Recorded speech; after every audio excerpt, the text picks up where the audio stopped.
O'Neill's concept of tragedy. ठीक है, तो O'Neill is considered to be one of the pioneer dramatists of the modern American stage. By writing great and powerful tragedies, O'Neill raised the dignity of American drama. As a writer of tragedy, he was often misunderstood. Therefore, he tried to explain his concept of tragedy through newspaper articles, letters, and interviews. Thus, he developed his theory of tragic drama. When he was accused of unmitigated gloom and pessimistic view of life, O'Neill expressed his view in an interview in 1922. Tragedy, I think, has the meaning the Greek gave it. To them, it brought exaltation and earth towards life. ठीक है, tragedy जो है वो खुद कहता है, वो कहता है ये एक मीनिंग है जो कि ग्रीक ने मतलब इसका जो बेसिक है वो तो ग्रीक ने ही बताया. To them it brought exaltation, उनके हिसाब से ये ट्रेजेडी जो है एग्जॉल्टेशन लेके आती है एंड अर्ज टूवर्ड्स लाइफ, यानी कि एक अर्ज है जो कि टूवर्ड लाइफ है. Point is that life is in its nothing nothing. वो कहते हैं कि लाइफ जो है खुद से कुछ भी नहीं है. It is the dream that keep us fighting willing living. और ये एक ड्रीम है जो कि हमें मतलब फाइट करने पे हम विलिंगली जो है लिव करने के लिए फाइट करते हैं.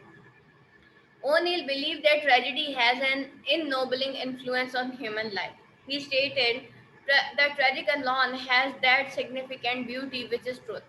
ठीक है, और ट्रेजिक जो है वो alone यानी कि ये जो ट्रेजिडी है उसके अंदर ही significant beauty significant beauty which is truth. ठीक है, उसके अंदर एक सिग्निफिकेंट ब्यूटी है जो कि ट्रुथ है. और वो क्या है, ट्रुथ क्या है, that is the meaning of the life and the hope. The noblest is eternal, the most tragic. और जो जो नोबलेस्ट होता है एटर्नली वही मोस्ट ट्रेजिक भी होता है. O'Neill said tragedy of man is perhaps the only significant thing about him. The individual life is made significant just by the struggle. और ओनिल ये भी कहता है कि ट्रेजेडी जो है एक इंसान की वो क्या है, वो ओनली सिग्निफिकेंट थिंग है अबाउट हिम. और एक इंडिविजुअल की लाइफ जो है वो सिग्निफिकेंट कैसे बनती है, सिर्फ स्ट्रगल की बेस पे. In response to the charge that O'Neill world is gloomy and pessimistic,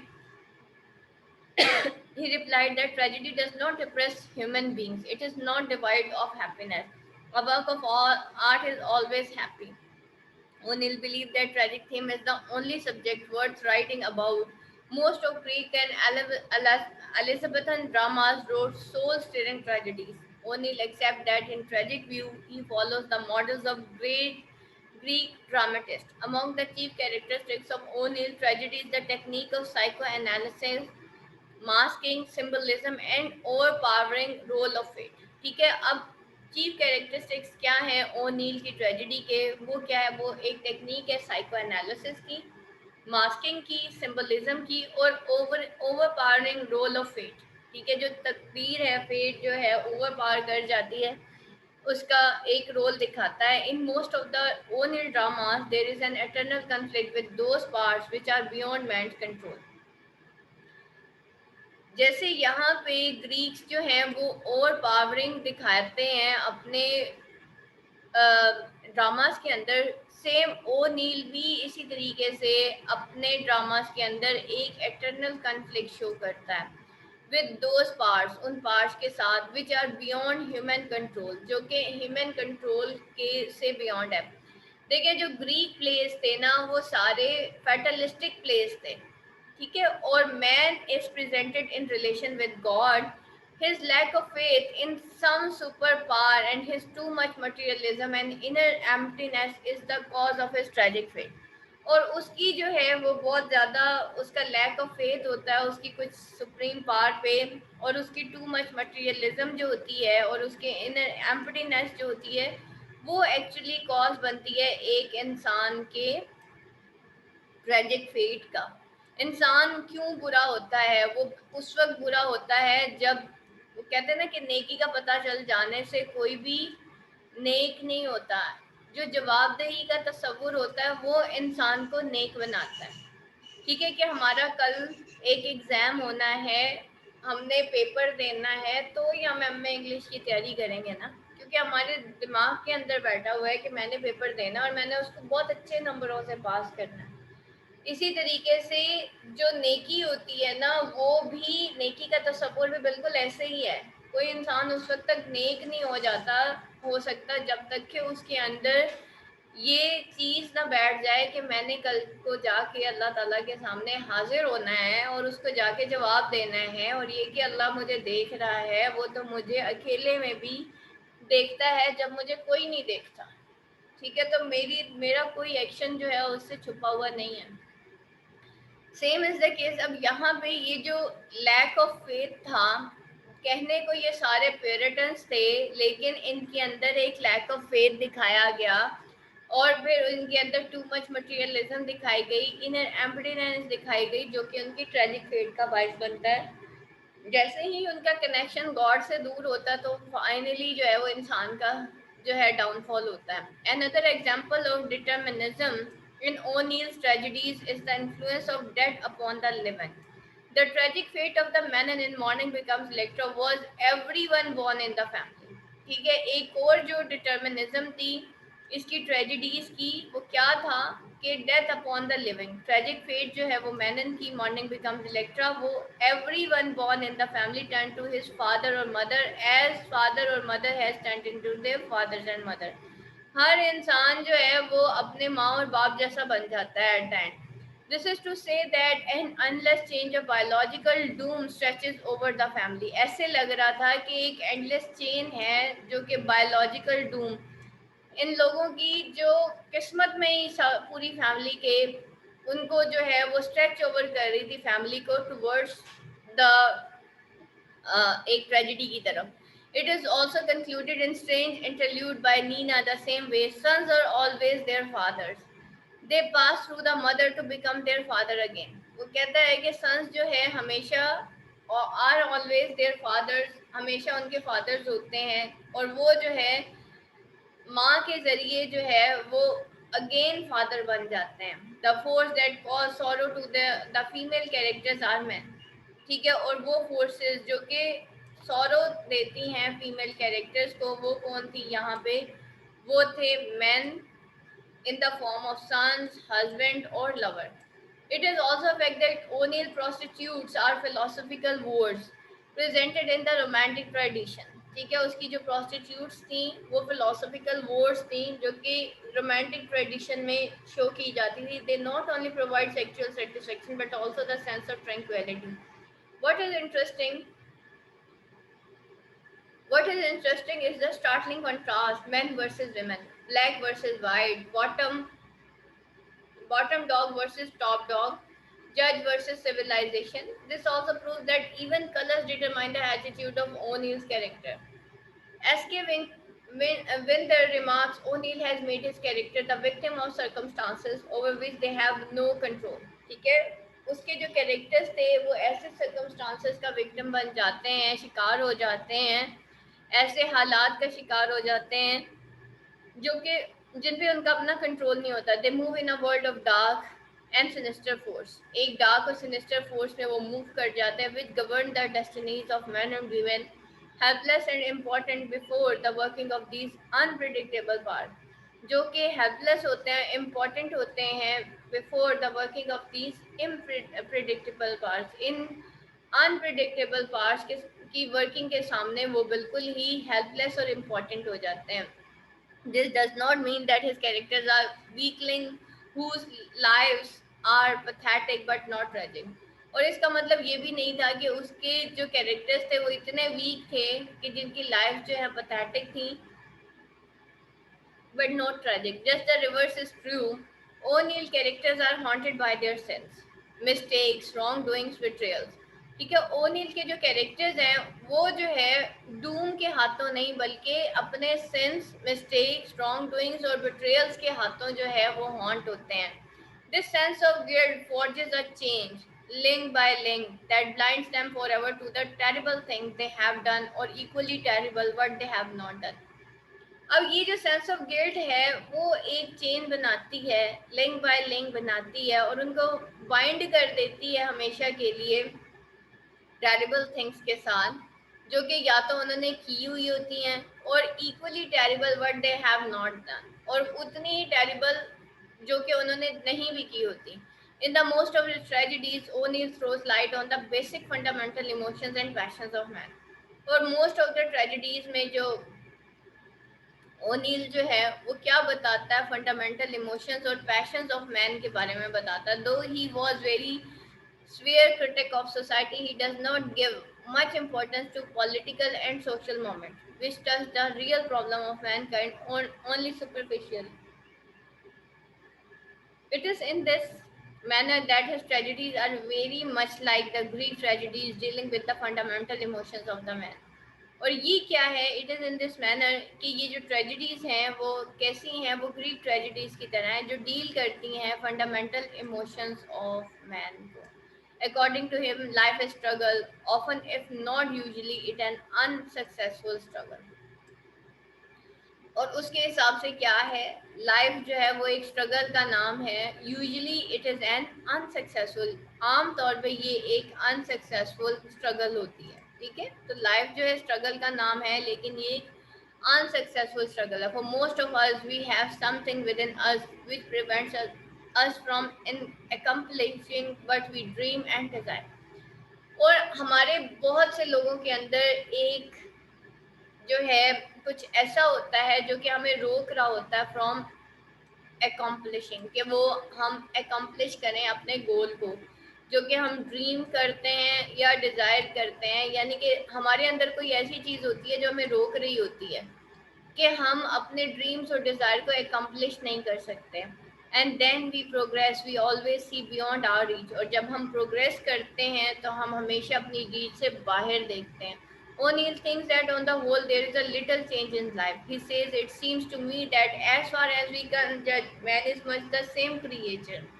वो कहता है कि जितना हम जज करते हैं, हमने जज कर सकते हैं, इंसान जो है वो सेम क्रिएचर है with same primal emotions and ambitions and motives.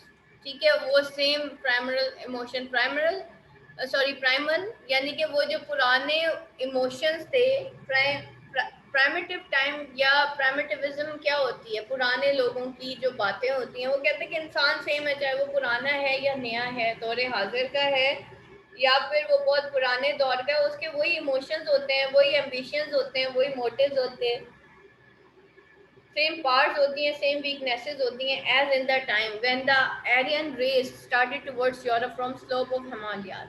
यानी कि जब एरियन रेस जो है वो स्टार्ट हुई थी, रेस मीन कि वो नस्ल स्टार्ट हुई थी, एरियन की नस्ल जो है वो स्टार्ट हुई थी यूरोप से, from the slopes of Himalayas. यानी कि आप जिस दौर को मर्जी ले लें, जिस नस्ल को मर्जी उठा के देख लें, इंसान के वही मोटिव्स हैं, वही इमोशंस हैं, वही एम्बिशंस हैं, वही सेम पार्ट्स हैं, वही सेम वीकनेसेस हैं. वक्त गुजर जाता है, इंसान नहीं बदलता.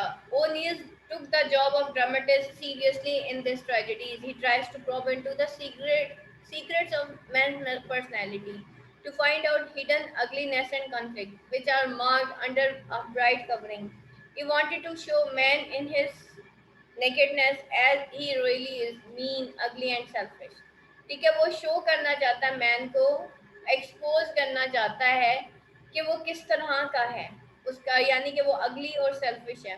If we study the play of O'Neill in right spirit, we find that in spite of their bleak tragedies full of death, murders and suicide, they do not give us impression of the meanness or littleness of man's life. They do not end with a note of despair, but with that of exaltation. ठीक है, उसके जो characters हैं वो जो है despair में उनकी डेथ नहीं होती, बल्कि एक एक्सॉल्टेशन में उनकी डेथ होती है. उसके कैरेक्टर शो करते हैं क्या, inherent nobility को, in the sense that they are sincere and they want to live according to their inner beliefs.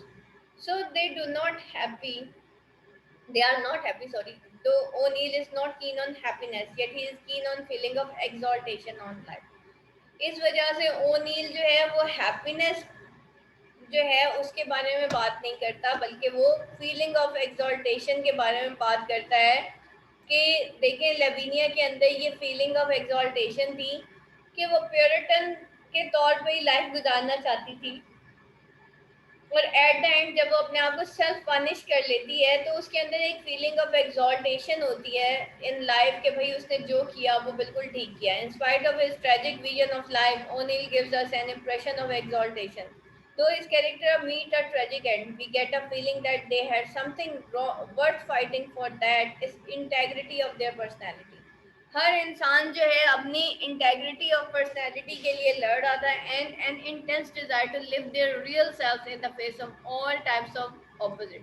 और वो किस तरह से उनके अंदर एक इंटेंस डिजायर थी to live their real self, कि वो अपनी जिंदगी जिए in the face of all types, अपनी रियल सेल्फ यानी कि अपना जो उनकी जो रियल सेल्फ हैं उसके हिसाब से वो जिंदगी दिए, अपनी जिंदगी आप जिए in a sense. It is here that O'Neill, in spite of pessimism and his belief that modern civilization has reached the blind alley, lifts us out of ourselves like a true artist, leaves us with a sense of exaltation and belief in the dignity of human individuality. Thus, in all tragedies, O'Neill gives us the impression that though modern man's life is tragic because he has lost the faith in God, there is no substitute on which he can take his stand. O'Neill जो है अब हमें एक impression देता है कि इंसान की जो मॉडर्न मैन की लाइफ ट्रेजिक क्यों है, क्योंकि उसका फेथ लॉस्ट हो गया है. और मैंने बताया था यहाँ पे एक कोट लिख लें, if faith is lost all is lost when the faith is lost. ठीक है कि हर चीज़ ख़त्म हो जाती है जब इंसान का फेथ, उसके बिलीव्स, उसकी जो रूट्स होती हैं वो ख़त्म हो जाती हैं. There is no substitute on which we can take his stand, yet his heroic struggle which his character put up fill us the feeling of exaltation. In spite of great ordeals that a man has to undergo, life still is worth living. In his great tragedy, morning becomes Electra. Lavinia is prepared to meet her punishment for her crimes by living a solitary life and does not commit suicide like her mother and Oren. This is what she says at the end of the play. Lavinia, do not be afraid. I am not going the way mother and Oren went. ठीक है, वो क्या कहती है? This is what she says at the end.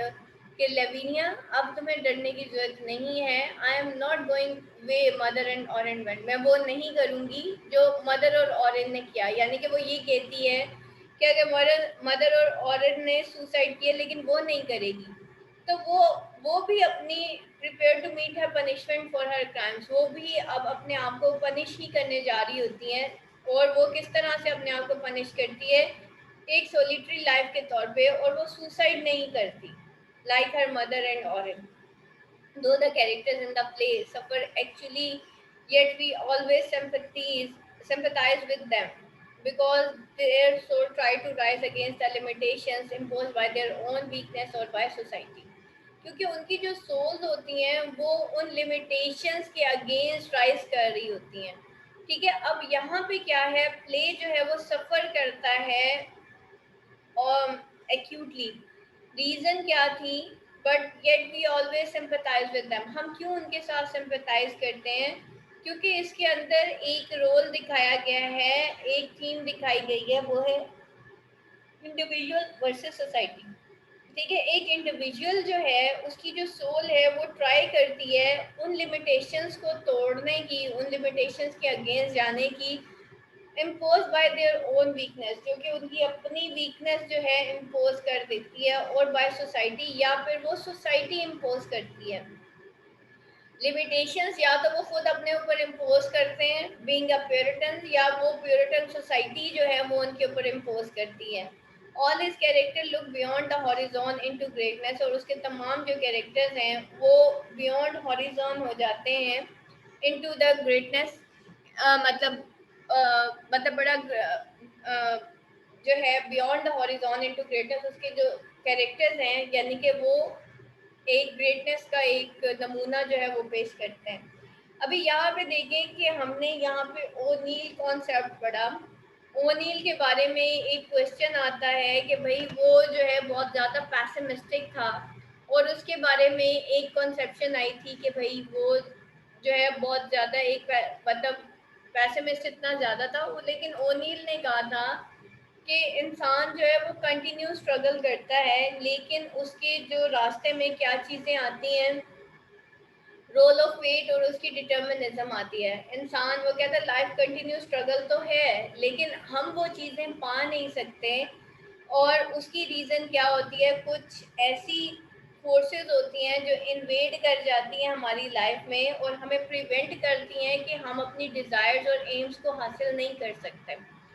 On the other hand just like the Greek tragedies, वो role of fate भी यहाँ पे शो करता है कि भाई फेट का भी रोल है इस पूरी उसकी ट्रेजेडीज के अंदर। और फाइनल वो जो है एक, क्योंकि मॉडर्न ट्रेजेडी है, मॉडर्न ट्रेजेडी में जो है इंडिविजुअल वर्सेस सोसाइटी की एक थीम आती है। इस पूरी जो फैमिली है, मैनन फैमिली है, उसके साथ क्या मसला हुआ था एक्चुअली, वो एंट्रैप हो गए थे एक प्यूरिटन सोसाइटी के अंदर। ठीक है, वो सोसाइटी जो है अलाउ नहीं करती थी एक इंसान को कि वो जो है मज़ीद जो है अपनी ज़िंदगी जी सके, आज़ादी से जी सके, बल्कि वो एक जो है प्यूरिटन्स जो थे वो बहुत ज़्यादा स्ट्रिक्ट थे। और ये जो मैनन फैमिली थी वो अपनी लाइफ खुद से जीना चाहती थी, लेकिन ये सेल्फ इम्पोज रिस्ट्रिक्शंस थी या रिस्ट्रिक्शंस बाय प्यूरिटनिज्म थी, जिसकी वजह से वो अपनी ज़िंदगी नहीं जी पाते। और वो कुछ हिडन सिंस करते हैं, सारे कैरेक्टर्स ही कुछ हिडन सिंस करते हैं और उन सिंस की बेस पे उनको पनिशमेंट होती है। ठीक है, वो जो हिडन सिंस होते हैं उनके, क्योंकि वो ऑब्वियसली नेचुरल वे में तो वो सारा कुछ कर नहीं पा रहे होते। एज़रा मैनन जो है वो भी रिजिड होता है, जिसकी बेस पे उसकी जो वाइफ होती है उसका भी कोल्ड बिहेवियर हो जाता है। एंड फाइनली जो है पूरी फैमिली जो है वो इसी तरीके से छुपे जो रिलेशनशिप्स होते हैं, छुपी दोस्तियों में पड़ जाते हैं। और उसके बाद जो है सब ही अपने आप को पनिश करते हैं। ठीक है, और यह सबकी पनिशमेंट होती है बिकॉज उनका फेथ एक्चुअली प्यूरिटनिज्म पे लॉस्ट हो जाता है। और वो अपनी ज़िंदगियां आप जब जीना चाहते हैं तो वो एक्चुअली